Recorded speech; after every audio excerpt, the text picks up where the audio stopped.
بسم اللہ الرحمن الرحیم۔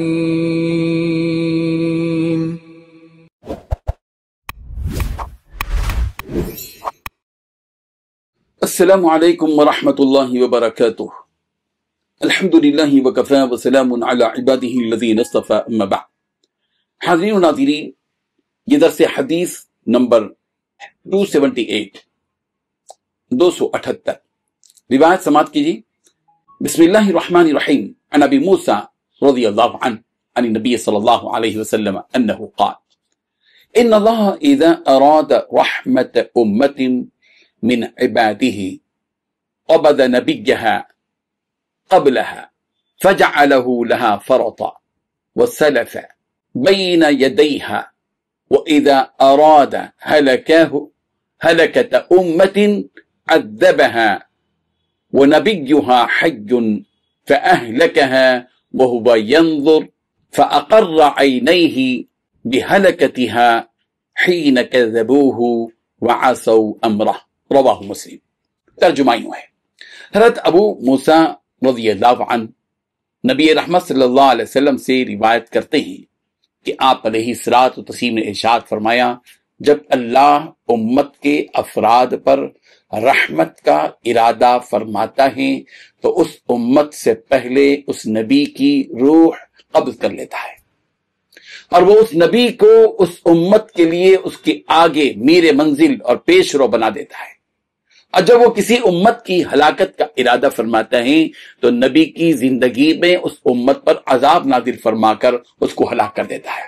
اور وہ نبی ان کی ہلاکت کے منظر کا مشاہدہ کر کے اس سے اپنی آنکھیں ٹھنڈی کرتا ہے، کیونکہ انہوں نے اس کی تکذیب کی تھی، جھٹلایا تھا، اور اس کے حکم کی نافرمانی کی تھی۔ بزرگان محترم، یہ حدیث بہت ہی قابل غور ہے۔ نبی رحمت صلی اللہ علیہ وسلم کی زبان مبارک سے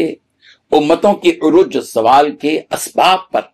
یہ حدیث روشنی ڈالتی ہے۔ رسول رحمت صلی اللہ علیہ وسلم نے ارشاد فرمایا، واضح فرمایا کہ اگر اللہ تعالیٰ کسی امت پر رحمت فرمانا چاہتا ہے،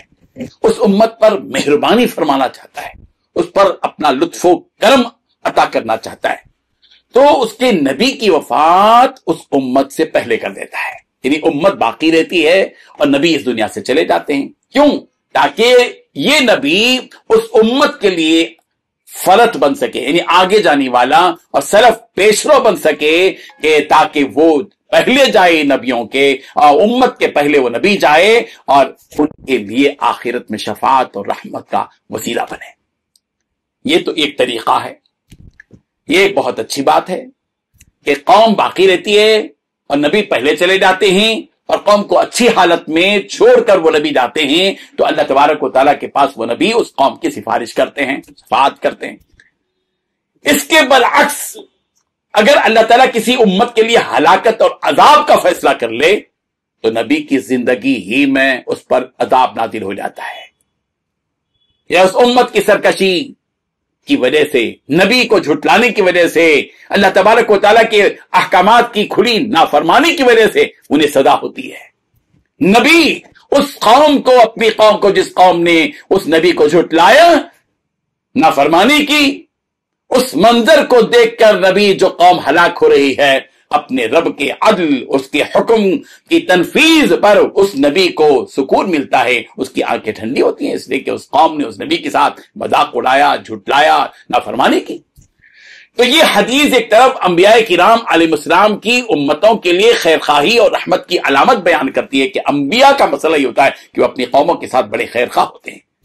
اور ان پر مہربانی کرنے والے ہوتے ہیں۔ تو دوسری طرف امتوں کو یہ حدیث متنبہ بھی کرتی ہے کہ اللہ کے نبی کی دعوت کی مخالفت، سرکشی اور انبیاء کی نافرمانی انسان کو دنیا ہی میں رسوا کر دیتی ہے اور ان کی ہلاکت کا سبب بن جاتی ہے۔ اس سے معلوم ہوا کہ اللہ تعالیٰ کی طرف سے بھیجا گیا نبی امت کے لیے سراپا خیر ہے، اور جو امت اس خیر کی قدر نہیں کرتی وہ اللہ کے عذاب سے بچ نہیں سکتی۔ رب ذوالجلال ہم سب کو ہمارے آخری پیغمبر محمد عربی صلی اللہ علیہ وسلم کی قدر و قیمت کو سمجھنے کی توفیق عطا فرمائے۔ پیغمبر ہم سے پہلے چلے گئے،